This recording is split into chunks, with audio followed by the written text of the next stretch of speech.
Assalamualaikum warahmatullahi wabarakatuh. Para mahasiswa dan para pemirsa yang berbahagia, pada video kali ini kita akan bahas metode harga pokok pesanan video yang ketiga yang akan saya sajikan tentang contoh soal dan pembahasan bagaimana jurnal pada metode harga pokok pesanan dan kartu pesanan.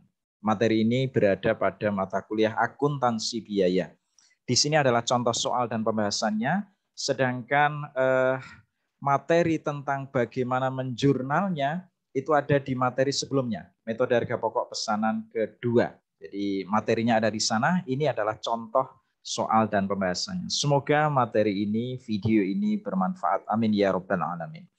Saudara mahasiswa dan saudara pemirsa yang berbahagia, ini contoh soal yang kita akan jadikan dasar nanti untuk melakukan penjurnalan. Ya. CV Divani merupakan perusahaan manufaktur bergerak di bidang percetakan yang berproduksi secara pesanan. Pada bulan Juni 2015 menerima 2 pesanan, yakni mencetak 400 buku profil perusahaan BPR Sekar Gading dengan identitas nomor pesanan 25, dan pesanan mencetak 500 buah kalender dari SMA Negeri 1 dengan identitas nomor pesanan 26. Berikut ini adalah transaksi yang terjadi selama bulan Juni 2015. 1. Dibeli bahan baku secara tunai 10 juta dan bahan penolong secara kredit 2 juta. Nomor 2. Pemakaian bahan baku untuk pesanan 25 4 juta, pesanan 26 5 juta. 3. Pemakaian bahan penolong untuk kedua pesanan sebesar 1.500.000. 4. Biaya gaji dan upah yang terjadi pada bulan ini adalah 8 juta. Jumlah tersebut terdiri atas pembayaran gaji untuk tenaga kerja langsung pesanan 25, 2 juta, pembayaran gaji untuk tenaga kerja langsung pesanan 26, 3 juta. Gaji tenaga kerja tidak langsung 1 juta, gaji pemasaran 500.000, gaji bagian administrasi dan umum 1.500.000. Nomor 5, BOP dibebankan kepada produk sebesar 70% dari biaya bahan baku. Nomor 6, BOP yang sesungguhnya terjadi selama bulan Juni selain gaji tenaga kerja tak langsung dan bahan penolong, berarti gaji tenaga kerja tak langsung itu ya BOP, bahan penolong ya BOP, di luar 2 itu masih ada BOP lagi, penyusutan mesin 1 juta, penyusutan gedung pabrik 2 juta, listrik pabrik 1.500.000. Yang listrik ini dibayar tunai. Listrik kantor Pak, bukan BOP. Ya. Pesanan 25 telah selesai dan diserahkan kepada pemesan dengan harga 125% dari harga pokok. Sedangkan pesanan 26 masih dalam proses. Oke, jurnalnya bagaimana? Kita simak ya.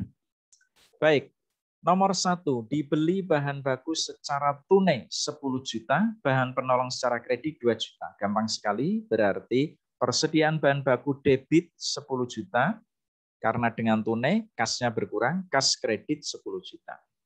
Beli bahan penolong, persediaan bahan penolong debit 2 juta, karena membelinya secara kredit, berarti kasnya tidak berpengaruh, ya kasnya tidak terpengaruh, tetapi utang usahanya bertambah. Utang usaha bertambah, kredit 2 juta.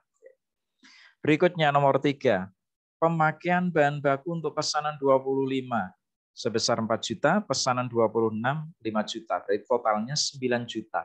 Bahan baku dipakai berkurang, maka persediaan bahan bakunya kredit 9 juta. Ya, ketika dipakai dimasukkan ke proses produksi, bahan baku itu berubah menjadi barang dalam proses. Akun yang kita pakai barang dalam proses biaya bahan baku. Atau bahasa Inggrisnya work in process direct material 9 juta debit. Ya, jadi barang dalam prosesnya bertambah. Tadinya nggak ada, sekarang ada. Tetapi persediaan bahan bakunya berkurang. Ya, di gudang berkurang karena diambil untuk proses produksi. Pemakaian bahan penolong untuk kedua pesanan tersebut 1.500.000. Bahan penolong ini adalah bahan tidak langsung, maka dia masuknya ke BOP, ya, bukan berdiri sendiri. BDP, BBP, barang dalam proses biaya bahan penolong seperti bahan baku gini, tidak, ya, karena dia adalah indirect cost, masa masuknya ke BOP. Maka jurnalnya BOP sesungguhnya debit 1.500.000, persediaan bahan penolongnya kredit karena berkurang 1.500.000. Berikutnya nomor 3, biaya gaji dan upah yang terjadi 8 juta. Beban gaji dan upah debit 8 juta, utang gaji dan upah kredit 8 juta. Kalau terjadi langsung dibayar, berarti kreditnya bukan utang gaji dan upah, tetapi kas. Selesai ya. 4B lanjutannya ya, distribusi beban gaji dan upah. Jadi nomor 4 itu ada kelanjutan begini. Jumlah 8 juta ini, jumlah tersebut terdiri atas untuk tenaga kerja langsung pesanan 25, tenaga kerja langsung pesanan 26, tenaga kerja tak langsung, gaji pemasaran, gaji administrasi umum. Maka jurnalnya dialokasikan ke sini ya. Berarti jurnalnya BDP BTKL debit 5 juta. Kenapa 5 juta? Ini 2 juta dan ini 3 juta. Lalu yang tenaga kerja tak langsung, seperti bahan penolong tadi ya, jadi indirect cost itu masuknya ke BOP. Maka BOP sesungguhnya debit 1 juta. Beban pemasaran debit 500.000, beban administrasi dan umum debit 1.500.000, beban gaji dan upah kredit 8 juta. Oke. Pembayaran utang gaji dan upah, bayar utang. Bayar utang itu pakai uang, pakai kas. Kasnya berkurang, kredit. Ya, utangnya dibayar, utangnya juga berkurang. Utang berkurang, debit. Ya, utang gaji dan upah debit 8 juta, kas kredit 8 juta. Jurnal ini tidak ada kalau yang nomor 4 ini sudah langsung dibayar, sudah kreditnya kas, maka jurnal yang ini tidak ada. Tapi kalau tadi belum dibayar, ya jurnal ini ada, membayar utang gaji dan upah. Baik. BOP dibebankan kepada produk sebesar 70% dari biaya bahan baku. Berarti biaya bahan bakunya tadi, kita cek ya, biaya bahan bakunya tadi itu 9 juta. Ya, 9 juta. Untuk pesanan 25 4 juta, 26 5 juta, 9 juta. Maka pembebanan BOP-nya adalah 70% kali 9 juta, ketemunya 6.300.000. Jurnalnya BDP BOP debit 6.300.000, BOP dibebankan kredit 6.300.000. Berikutnya BOP yang sesungguhnya terjadi selain gaji tenaga kerja langsung dan bahan penolong adalah ini ya, penyusutan mesin, penyusutan gedung pabrik, listrik pabrik. Maka jurnalnya BOP sesungguhnya debit, angkanya penjumlahan ini 4.500.000, akumulasi depresiasi mesin kredit 1 juta, akumulasi depresiasi gedung pabrik kredit 2 juta, kasnya kredit untuk bayar listrik tadi yang dibayar tunai 1.500.000. Ini yang saya katakan, kalau soalnya sudah jelas seperti ini, maka akun yang kita kredit ya sudah jelas seperti ini. Tapi kalau cuma diinformasikan BOP yang sesungguhnya terjadi selain gaji tenaga kerja langsung dan bahan penolong sebesar 4.500.000, tidak dijelaskan 4.500.000 itu apa, maka biasanya di buku-buku menjurnalnya BOP sesungguhnya debit, kreditnya adalah macam-macam rekening di kredit atau berbagai rekening di kredit 4.500.000. Gitu ya. Baik. Pesanan 25 telah selesai dan diserahkan kepada pemesan dengan harga 125% dari harga pokok, sedangkan pesanan 26 masih dalam proses. Oke, mencatat produk jadi pesanan nomor 25. Maka sekarang ya, barang dalam prosesnya yang itu ternyata sudah jadi, ini diambil dimasukkan ke gudang barang jadi. Maka barang jadinya bertambah. Persediaan produk jadi juga boleh, persediaan barang jadi juga boleh ya. Persediaan produk selesai juga boleh, bebas ya. Persediaan produk jadi debit 8.800.000. Dari mana angkanya? Penjumlahan dari ini ya. BDP BBB 4 juta. Dari mana? Bahan baku yang untuk pesanan nomor 25. BDP BTKL kredit 2 juta. BDP BOP 2.800.000 dari mana nih? 70% dari biaya bahan baku. Ya, 70% dari 4 juta, ketemunya 2.800.000.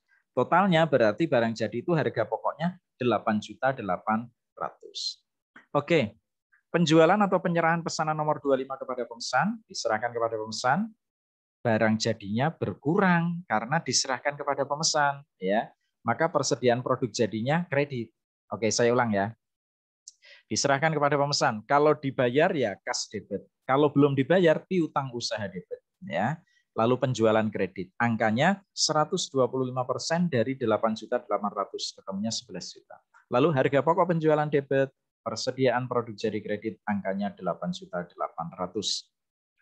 Lalu pada akhir periode mencatat produk yang masih dalam proses, yaitu pesanan nomor 26, jurnalnya persediaan produk dalam proses, debit, kreditnya BDP BBB, BDP BTKL, BDP BOP. BBB-nya 5 juta, BTKL-nya 3 juta dari data di depan ya. BOP-nya 70% dari 5 juta, 3.500.000. Totalnya 11.500.000. Lalu pada saat akhir periode lagi, penutupan rekening BOP dibebankan ke rekening BOP sesungguhnya. Coba saudara cari ya, di menit keberapa akan ada akun BOP dibebankan kredit 6.300.000. Saya ulang. Silahkan saudara cari tadi di menit keberapa tadi ya, akan ada jurnal BOP dibebankan kredit 6.300.000. Dicari di menit keberapa tadi. Nah, itu ditutup, akun itu ditutup, maka akan kita debit dengan jumlah yang sama biar saldonya 0.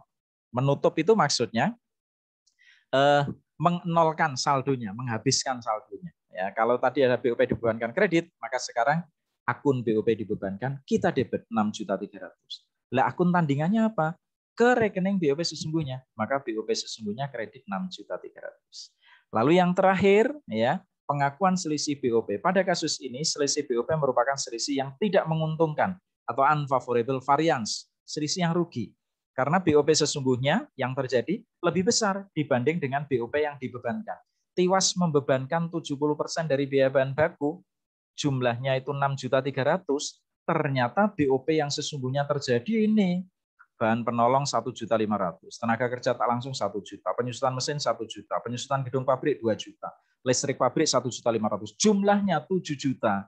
Padahal kita itu ya menarifkan pakai tarif BOP-nya itu setiap pesanan saya beri tarif 70% dari biaya bahan baku, ketemunya angka 6.300.000. Ternyata BOP yang betul-betul kita keluarkan 7 juta. Ini namanya selisih yang merugikan, unfavorable variance. Ya, selisihnya berapa? Yang sesungguhnya 700, yang dibebankan, BOP dibebankan kepada produk 6.300.000. Jadi ada selisih 700. Jurnalnya, selisih BOP debit 700, BOP sesungguhnya kredit 700. Pak, mengapa selisih BOP-nya debit? Karena rugi. Rugi itu seperti beban atau seperti akun rugi pada umumnya di akuntansi. Tempatnya debit. Kalau selisih menguntungkan, tempatnya pasti kredit. Akun selisihnya, ya, akun selisih BOP tempatnya kredit. Kenapa? Seperti pendapatan, seperti akun laba pada umumnya. Oke, saya tegaskan ya. Ini karena selisihnya merugikan, maka jurnalnya selisih BOP debit seperti beban, seperti akun kerugian, ya. Lalu BOP sesungguhnya kredit. Angkanya masing-masing 700. Baik. Untuk kartu pesanannya, ini yang saya contohkan adalah pesanan yang nomor 25 yang sudah jadi dan sudah diserahkan kepada pemesan. Ya tinggal tulis ini. Biaya bahan bakunya 4 juta, BTKL-nya 2 juta, BOP-nya 70% dari BBB, ketemunya 2.800.000, jumlahnya sekian ini, totalnya 8.800.000, jumlah unit produksinya 400 unit, berarti biaya produksi per unitnya 22.000. Lalu harga jual per unitnya berapa? Lah ini tergantung perusahaan. Tinggal menambah apa itu? Laba ya, ketemu harga jual yang harus dibayar oleh pemesan. Demikian untuk contoh soal dan pembahasannya. Sekali lagi, kalau tidak puas mengapa ini debit, mengapa ini kredit, saya sudah sampaikan materi secara detail di video sebelumnya, video nomor 2, harga pokok pesanan nomor 2. Itu adalah teorinya cara menjurnal, lah ini prakteknya contoh soal dan penyelesaiannya. Saudara, bagi yang saudara yang belum subscribe channel saya, boleh tekan tombol subscribe agar selalu memperoleh update informasi video akuntansi terbaru dari saya. Terima kasih. Wallahul muwaffiq ila aqwamit thoriq. Wassalamualaikum warahmatullahi wabarakatuh.